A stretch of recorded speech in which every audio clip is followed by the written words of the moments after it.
नमस्कार दोस्तों, मैं आपका सीए मनप्रीत सिंह। आज मैं एक नया वीडियो लेके आया हूँ जिसमें हम बात करेंगे। जब भी कोई एम्प्लॉय, चाहे वो गवर्नमेंट हो चाहे वो प्राइवेट सेक्टर का एम्प्लॉय हो, रिटायर होता है तो उनको कुछ बेनिफिट्स मिलते हैं।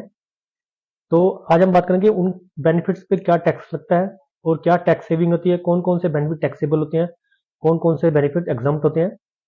तो ये सभी बातें हम एक एक करके इस वीडियो में डिस्कस करेंगे। अब हम बात करते हैं कि रिटायरमेंट बेनिफिट्स कौन कौन से होते हैं, कौन कौन से रिटायरमेंट बेनिफिट मिलते हैं जब भी कोई एम्प्लॉय रिटायर होता है। उस पे कौन कौन से रिटायरमेंट बेनिफिट टैक्स लगता है, कौन कौन से पे टैक्स नहीं लगता। इस पहले बात करते हैं कि कौन कौन से एम्प्लॉय थे, चाहे गवर्नमेंट एम्प्लॉय, चाहे सेंटर का, स्टेट का, चाहे पब्लिक सेक्टर का हो चाहे प्राइवेट सेक्टर का, क्या उन्हें आई टी फाइल करनी पड़ेगी और उन्हें कौन कौन सी एग्जम्पशंस मिलेगी। ये बातें हम इस वीडियो में करेंगे।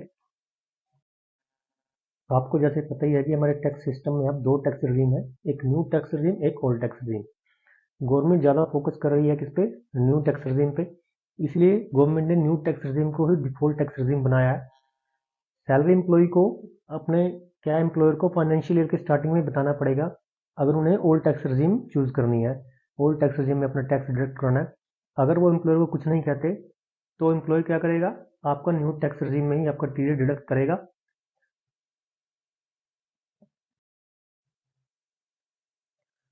तो एक इंडिविजुअल के लिए ओल्ड टैक्स रिजीम क्या है, अगर आपकी एज 60 साल से कम है तो आपकी बेसिक एग्जम्पशन लिमिट कितनी है, 2.5 लाख। अगर आपकी एज 60 साल से ज़्यादा है बट 80 साल से कम है तो आपकी बेसिक एग्जम्पशन लिमिट कितनी है, 3 लाख। अगर आपकी एज 80 साल या उससे ज़्यादा है तो आपकी बेसिक एग्जम्पशन लिमिट कितनी है, 5 लाख। और न्यू टैक्स रिजीम क्या है, 0 से 3 लाख तक कोई भी टैक्स नहीं है आपका। 3 लाख से 7 लाख 5% है। 7 लाख से 10 लाख 10% है। 10 लाख से 12 लाख तक 15% है। 12 से 15 लाख तक 20% और 15 से ज़्यादा कितना, 30%। ये सभी के लिए सेम है, चाहे वो 60 साल से कम है, चाहे 60 साल से ज़्यादा है, चाहे 80 साल से ज़्यादा है। ये टैक्स रेजिम सबके लिए सेम है। अब हम करते हैं बेसिक एग्जम्पशन लिमिट क्या होती है। बेसिक एग्जम्पशन लिमिट वो होती है जहां आपको क्या है, अगर आपकी इनकम बेसिक एग्जम्पशन लिमिट से कम है तो आपको आईटीआर फाइल करने की आवश्यकता नहीं है। बट अगर आपकी जो ग्रोस इनकम है वो आपकी बेसिक एग्जम्पशन लिमिट से ज़्यादा है तो आपको आईटीआर फाइल करना मैंडेटरी है।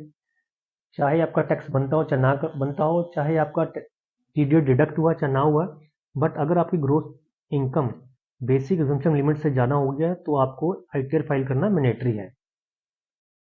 अब हम बात करते हैं फंड रिसीव ऑन रिटायरमेंट। तो रिटायरमेंट में कौन कौन से फंड मिलते हैं। तो सबसे पहले उनको एक मंथली पेंशन, जो उनके हर मंथ मिलती है उसे मंथली पेंशन कहते हैं। उसे अनकम्प्यूटेड पेंशन भी कहते हैं। एक होती है कंप्यूटेड पेंशन। कंप्यूटेड पेंशन कौन सी होती है, जैसे कोई पर्सन रिटायर होता है तो उसे रिटायरमेंट के बाद जैसे किसी को एक इंस्टॉलमेंट में पैसे मिलते हैं, जैसे किसी को 40 लाख मिलते हैं, कोई 50 लाख मिलते हैं, वो उसकी सैलरी पे डिपेंड करता है उसके। तो उसी तरह कंप्यूटेड पेंशन जो उसको एक ही साथ मिल जाते हैं। और मंथली पेंशन क्या होती है, जो उसको हर मंथ मिलती है। और एक बेनिफिट में ग्रेचुटी, रिटायरमेंट के बाद किसी भी एम्प्लॉय को ग्रेचुटी मिलती है। लीव एनकैशमेंट क्या होता है, जो भी उन्होंने अपने जो उन्होंने जॉब करी है उस टाइम उन्होंने जो भी छुट्टियां, जो उनको छुट्टियां मिलती थी उन्होंने नहीं ली, उसकी भी उनको लीव एनकैशमेंट रिटायरमेंट के बाद मिलते हैं। और जो जीपीएफ होता है और ईपीएफ, ये भी उनकी सैलरी में से कट होके, जो भी डिडक्ट होके, एम्प्लॉयर भी अपनी तरफ से उतना ही कंट्रीब्यूट करता है जितना कि एम्प्लॉय अपने सैलरी में से करवाता है। तो आपको जैसे पता है कि इन बेनिफिट्स की वजह से ही ज़्यादातर लोग क्या है, गवर्नमेंट सर्विस ही आ जाते हैं, क्योंकि इन रिटायरमेंट बेनिफिट की वजह से ही उनका फ्यूचर सिक्योर होता है। तो ज़्यादातर लोग गवर्नमेंट या प्राइवेट सेक्टर की तरफ ही ज़्यादा जाते हैं, जहाँ उनको अपना फ्यूचर ज़्यादा सिक्योर लगता है, क्योंकि ये सारे बेनिफिट उनको रिटायरमेंट के बाद मिलते हैं। और इन पे कुछ जो बेनिफिट, इन पे टैक्स लगता है। बस बाकी ज़्यादातर जो रिटायरमेंट बेनिफिट होते हैं वो सभी एग्जम्प्ट होते हैं। तो सबसे पहले बेनिफिट क्या मिलते हैं, मंथली पेंशन। जब भी कोई एम्प्लॉय रिटायर होता है तो उन्हें जो मंथली पेंशन मिलती है वो टैक्सेबल होगी अपनी सैलरी हेड में, क्योंकि रिटायरमेंट से पहले उनको वो सैलरी मिलती है वो सैलरी हेड में टैक्सेबल होती थी।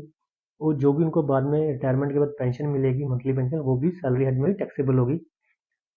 और अगर उनकी मंथली पेंशन के साथ साथ उनकी कोई सेविंग या फिक्स डिपॉजिट का इंटरेस्ट है या कोई अदर रेंटल इनकम है, तो अगर उनकी टोटल इनकम 7.5 7 लाख 75 हज़ार तक है तो उन्हें कोई भी टैक्स नहीं देना पड़ेगा, क्योंकि आपको मुझे पता ही है कि स्टैंडर्ड डिडक्शन जो हमारी है, जो असेसमेंट ईयर 25-26 है, वो कितनी है, 75,000 है।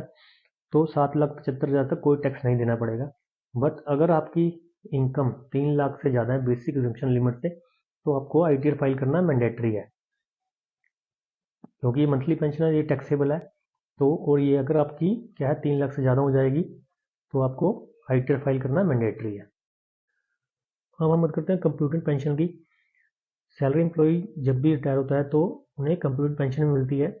आपको जैसे पता है कि सैलरी एम्प्लॉई को जो मंथली पेंशन मिलती है वो तो टैक्सेबल होगी, बट जो कंप्यूटेड पेंशन है, अगर वो एम्प्लॉई क्या है सेंट्रल, स्टेट या कॉर्पोरेशन का एम्प्लॉई है, सेक्शन 10(10)(a) में वो फुली एग्जाम्प्ट है। ये किस लिए है? सिर्फ जो गवर्नमेंट एम्प्लॉई है वो टैक्सेबल नहीं है, बट इनकी भी मंथली पेंशन इनकी भी टैक्सेबल ही है, वो सैलरी हेड में टैक्सेबल होगी। अगर एम्प्लॉई क्या है अदर देन गवर्नमेंट एम्प्लॉई है तो उसमें क्या होगा, पार्शली एग्जाम्प्ट होगी। इसमें कुछ रूल है, उसकी बात करेंगे। अगर एम्प्लॉई को ग्रेजुटी मिलती है तो क्या है, उसका 1/3 जो भी आपको कंप्यूटेड पेंशन मिलती है वो एग्जाम्प्ट होगी। जैसे आपको 45 लाख आपने कंप्यूटेड पेंशन ली है और आपको ग्रेजुटी मिलती है, तो उसका 45 लाख का 1/3 कितना होगा, 15 लाख, ये एग्जाम्प्ट हो जाएगी। और 40 लाख जो है वो आपकी किसमें, इनकम फ्रॉम सैलरी हेड में टैक्सेबल हो जाएगी। अगर आपको क्या है ग्रेजुटी नहीं मिलती, फिर क्या होगा, तो आपको क्या है हाफ जो कंप्यूटेड पेंशन है वो एग्जाम्प्ट होगी और बाकी टैक्सेबल होगी। जैसे आपको 40 लाख मिलती है तो हाफ कितना, 20 लाख एग्जाम्प्ट होगी आपकी और 20 लाख टैक्सेबल होगी। और ये किस हेड में टैक्सेबल होगी, आपकी सैलरी हेड में। मंथली पेंशन के साथ साथ जो अगर वो प्राइवेट एम्प्लॉई है, मंथली पेंशन के साथ साथ उसकी कंप्यूटेड पेंशन है, अगर उसको क्या है ग्रेजुटी मिलती है तो 1/3 उसकी एग्जाम्प्ट होगी। अगर उसको ग्रेजुटी नहीं मिलती तो हाफ उसकी एग्जाम्प्ट होगी और वो सैलरी हेड में टैक्सेबल होगी। टैक्स फ्री पेंशन, अगर कोई भी आर्म जो भी हमारे डिफेंस में है, अगर उनको डिसेबल आर्म फोर्स पेंशन मिलती है तो फुली टैक्स फ्री होगी, तो उस पर कोई भी टैक्स नहीं लगेगा। आगे क्या ग्रेजुटी की बात करते हैं।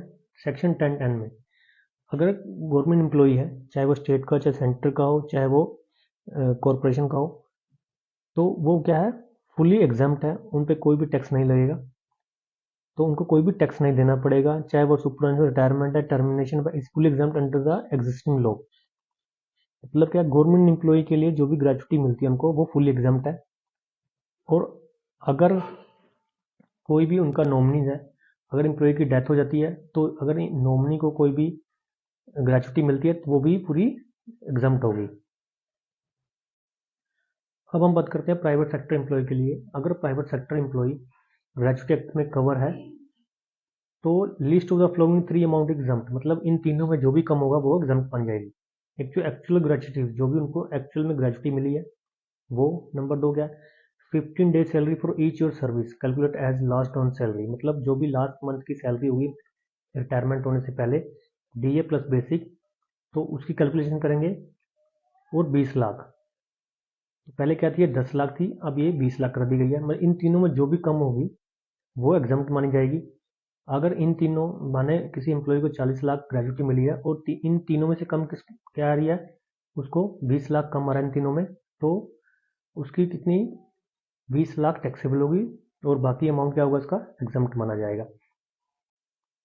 अगर प्राइवेट सेक्टर एम्प्लॉय जो ग्रेजुएट एक्ट में कवर नहीं है तो उसमें क्या है, तो उसमें जो एक्चुअल जो उसको मिली है ग्रेजुटी वो, और average salary basic plus DA of last 10 day month, मतलब 10 मंथ की जो लास्ट 10 मंथ की उसकी बेसिक प्लस डीए जो भी सैलरी होगी, तो उसको क्या है नंबर ऑफ ईयर, तो उसको क्या करेंगे जितना भी नंबर ऑफ ईयर उसने मतलब सेल वो अपनी जॉब की है, डिवाइड बाय 1/2, जो भी इसकी ये सैलरी आएगी, और 20 लाख जो भी उसमें कम होगा वो उसकी एग्जाम्प्ट मानी जाएगी।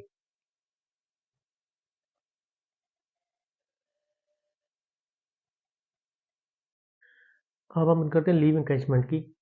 सेक्शन 10(10)(a) में अगर गवर्नमेंट एम्प्लॉई अगर उनकी कोई भी लीव पेंडिंग है तो, और उन्होंने क्या है उन्होंने उसके लिए पैसा ले लिया है, अगर वो जॉब कर रहे हैं, जॉब के टाइम उन्होंने अपनी छुट्टी का पैसा ले लिया है तो फुली टैक्सेबल होंगे सैलरी हेड में। बट अगर वो रिटायरमेंट के बाद कोई भी पैसा मिलता है उनको, उनकी कोई लीव पेंडिंग थी, जैसे मानो उनकी रिटायरमेंट के बाद कोई 50 या 60 छुट्टियां पेंडिंग थी, तो अगर उनको पैसा मिलता है रिटायरमेंट के बाद वो फुली एग्जाम्प्ट होगा। बट अगर एम्प्लॉय की डेथ हो जाती है, चाहे वो जॉब के टाइम हो या रिटायरमेंट के बाद, तो अगर उनकी फैमिली को कोई भी लीव एनकैशमेंट का पैसा मिलता है तो फुली एग्जम्प्ट होगा।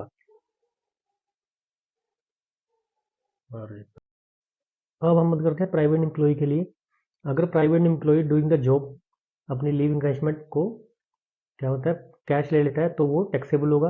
और रिटायरमेंट के बाद उनकी मैक्सिमम लिमिट कितनी है 25 लाख। मतलब अगर किसी एम्प्लॉय को प्राइवेट एम्प्लॉय को 50 लाख रुपए लीव एनकैशमेंट के मिलते हैं तो 25 लाख तो टैक्स फ्री होंगे, मतलब एग्जाम्प्ट हो गए, और 25 लाख पे टैक्स देना पड़ेगा अंडर सैलरी हेड में। पहले कितनी थी, 3 लाख की लिमिट थी, पर गवर्नमेंट ने अब क्या किया, इसको 25 लाख कर दिया।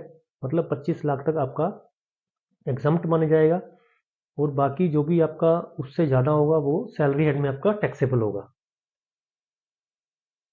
आगे बात करें जीपीएफ की। ये फुली एग्जाम्प्ट है तीनों केस में, चाहे वो गवर्नमेंट एम्प्लॉय है, प्राइवेट एम्प्लॉय हो, सेल्फ हो या लीगल आया हो, ये सभी केस में क्या है फुली एग्जाम्प्ट माना जाएगा। इसमें कोई भी टैक्स नहीं देना पड़ेगा। Tax free as tax retirement और डेथ ऑफ एम्प्लॉय, मतलब क्या रिटायरमेंट के टाइम जो भी जीपीएफ मिलता है वो फ्री टैक्स फ्री होता है। और अगर किसी एम्प्लॉय की डेथ हो जाए, चाहे वो गवर्नमेंट एम्प्लॉय हो प्राइवेट एम्प्लॉय हो, तो भी ये फुली एग्जाम्प्ट माना जाता है, इस पर कोई भी टैक्स नहीं देना पड़ता। अब हम करते हैं ईपीएफ की। अगर कोई एम्प्लॉय अपनी 5 साल की सर्विस कंप्लीट कर देता है, कंटिन्यू 5 साल की सर्विस करता है, और उसके बाद वो ईपीएफ को विड्रॉ करता है, वो टैक्स फ्री माना जाता है, उस पर कोई भी टैक्स नहीं लगता।